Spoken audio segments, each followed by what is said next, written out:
to our channel. This week's video comes from @VintageMulti over on Tumblr and is a Peter Parker ex-listener. This story is called Polite, and as always, there will be a link to the written version below. Being the polite friend was no easy task. It meant always being the one to thank parents, buy the group gifts, hold the doors. Of course, you didn't mind per se. Manners didn't cost anything, and it wasn't like you had to do it. Well, maybe you did have to do. Your friends aren't impolite, not by any stretch, but they always seem to be in a rush. Peter especially. He always seemed to be gone before anyone else, which left you to apologize for his missing manners. Peter knew this. Oh boy, did he know this.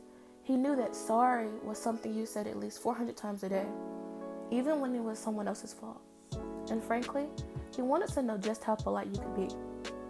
The idea had come to him during a particularly dull patrol. That maybe, just maybe, he could get you to be impolite. Just to him, just for a day. He thought about it as he approached the school gates, already feeling slightly guilty after forgetting to meet you before school. This was going to be a long day. "Listener! Hey, listener!" he called, jogging over to your locker. "Oh, hey, Peter. Is everything okay? You didn't show this morning." You beamed at him, picking up a book. Yeah, I'm good. May needed me to do something for her. I forgot to text you." You closed your locker, leaning against it. "It's alright. Don't worry about it. What do we have first period?" Peter was about to answer you before he remembered the plan. He shrugged instead, although he knew that you had AP English first. Smiling back at him, you began to talk about your dream last night, something you did every morning before first period. It was odd to you that normally Peter seemed interested in what you had to say, but this morning he looked totally bored. His eyes wandering everywhere but you, his posture slack. You knew better than to talk about something when you weren't being listened to. In reality, Peter was listening. He thought your dreams were amazing, how you could always remember them down to the silly details. But he had to keep going. The urge to know if you could ever be remotely impolite was a little more than important than Harry Styles being your fairy godmother. "Are you sure you're okay? You look sad." Peter snapped his eyes back at you, nodding a little. "I'm fine. I'm always here if you..." "Hey, Liz!" Okay, that was rude. He did not have to interrupt you like that. What could you say? It was a pet peeve. The brunette walked away, leaving you slack-jawed at your locker. Peter had never done that before. Snapping your mouth closed, you swallowed the comment that was just about to slip. No need to be impolite. Peter was probably just excited about something. The bell rang as if on cue when you put out your phone, scrolling to find your timetable. AP English, period 1. That was strange. Peter always knew you had English. It was the only class you weren't together in. Weird. You couldn't think about it for long, as you felt someone bang into your shoulder, pushing you forward a little. "Sorry," you smiled at them and noticed the familiar head of brown curls walking away. "MJ, is Pete okay? He's been acting weird all day." You sat down your bottle of water, pulling out a chair next to Michelle. He seems fine to me." "Weird how?" "I don't know." You reached down, pulling out the math textbook. "Just not acting like Peter. How was he in first period?" MJ turned to you, smirking.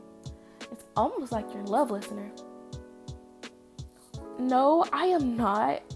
I was just... You know what? Never mind. Probably a bad morning." She laughed a little, turning back to the board. "Ask him yourself. He's in all your classes." You nodded, sighing a little. Maybe it was just a bad morning. Spilt coffee or something. Peter walked in the class, pulling out a book from the box.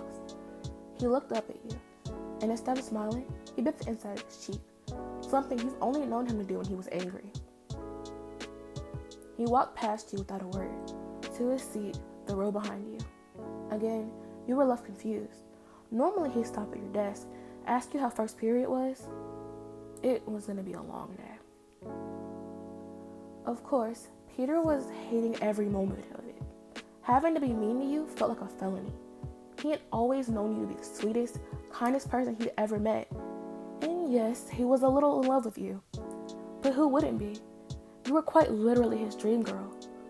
A guy can dream, right? But nonetheless, you were an angel. Someone undeserving of rudeness. But it was quite funny to see your face confused and clearly biting your tongue. He wondered how long it would be before you snapped. By lunch, you were teetering on the edge. For the whole day, Peter had been a total asshole.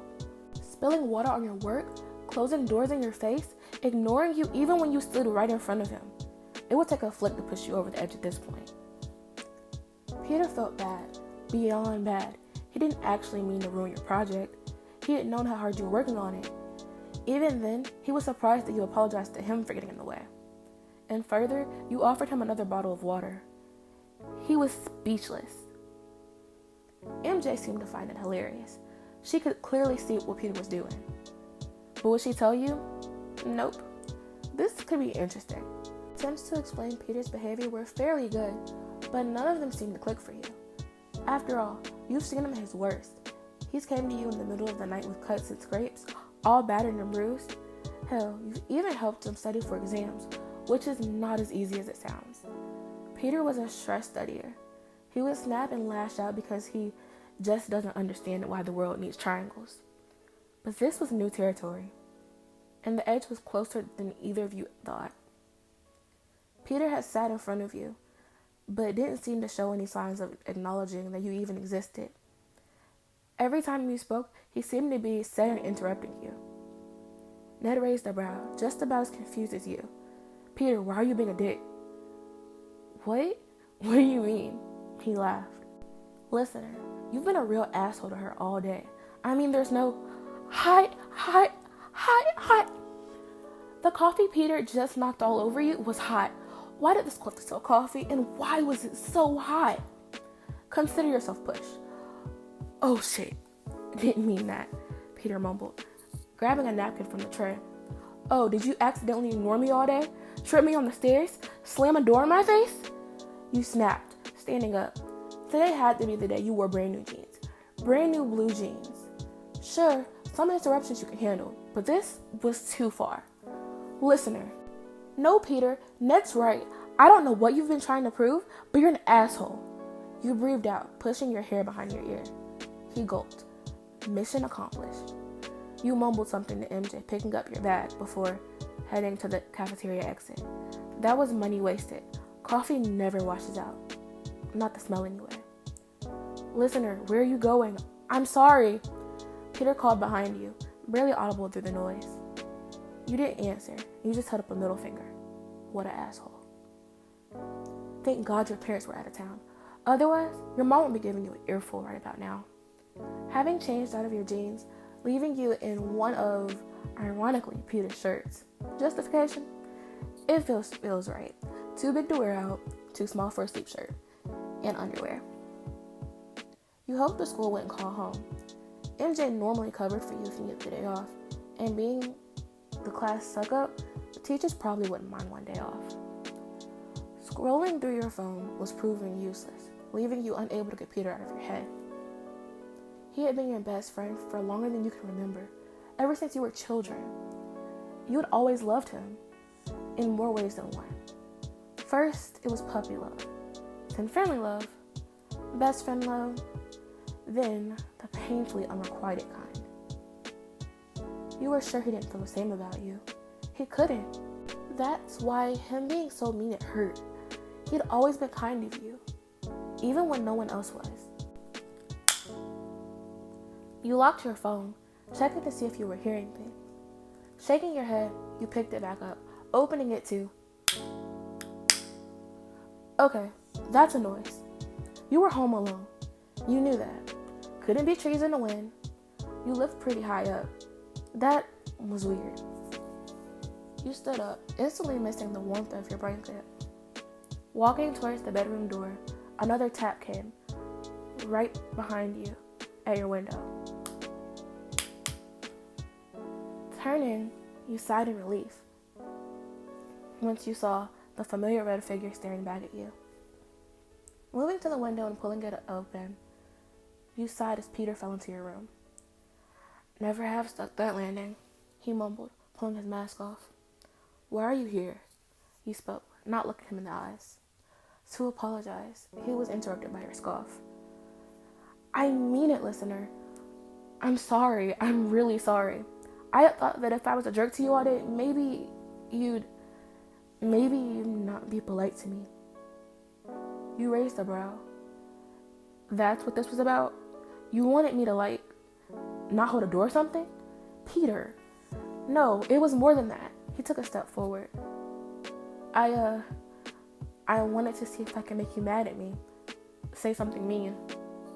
Why? It came out as a whisper as you finally made eye contact. It's embarrassing, Peter whined. You tilted your head. I've literally seen you puke all over my bathroom floor. It can't be that bad, Parker. He clicked his tongue, mumbling something you couldn't hear. What was that? You stepped forward, leaving you two only a few inches apart. Jesus. Listener, he trailed, sighing. Come on, spit it out. He smiled. No judgment. No, you don't. Unless you, abducted a child or something. Then I'd probably judge you. You laughed, praying it would lighten the mood. Peter fell silent and your eyes went wide. Don't tell me you've actually... It felt exactly like you imagined, and more. You had dreamed of the day that Peter would kiss you. Admittedly, this was not what you imagined, but it felt amazing. He pulled away from you, taking a step back. Listener, I'm sorry, I shouldn't have. Will you ever stop talking? You pulled him back in, feeling him relax under your touch, his lips moving against yours. He pulled you in, your hands finding their way up and around his neck, into his curls. It surprised you how quite of a quick kisser that Peter was, considering he never had any long-term relationships. You pulled him away first, resting your forehead on his, not opening your eyes yet. I really like you too, Peter. He laughed, moving his hands to cup your face. I am sorry, listener. I didn't mean to ruin your work. You shook your head, leaning into his touch. My parents are gone for the week. I'm sure you'll find some time to make it up to me. His brown eyes widened a little, but quickly filled with something. Something that looked like love. I'll buy you a new pair of jeans, too. Is this a sugar daddy offer? You smiled. Peter laughed, moving his hand to your hair. Just because I work with Tony Stark doesn't mean that I'm rich. You mock pouted, turning your head to the side only for Peter to push it back to face him. But hey, maybe one day. You giggled, a sound Peter could have listened to all day. So much for unrequited, huh? The two of you stood for a moment before Peter looked down at your body, noticing it for the first time and what you were wearing.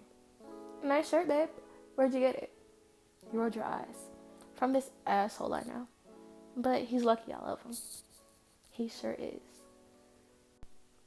And that is the end of this video. This was pretty long today. Anyways, hopefully you all enjoyed, and don't forget to check out the author and their other works over on Tumblr.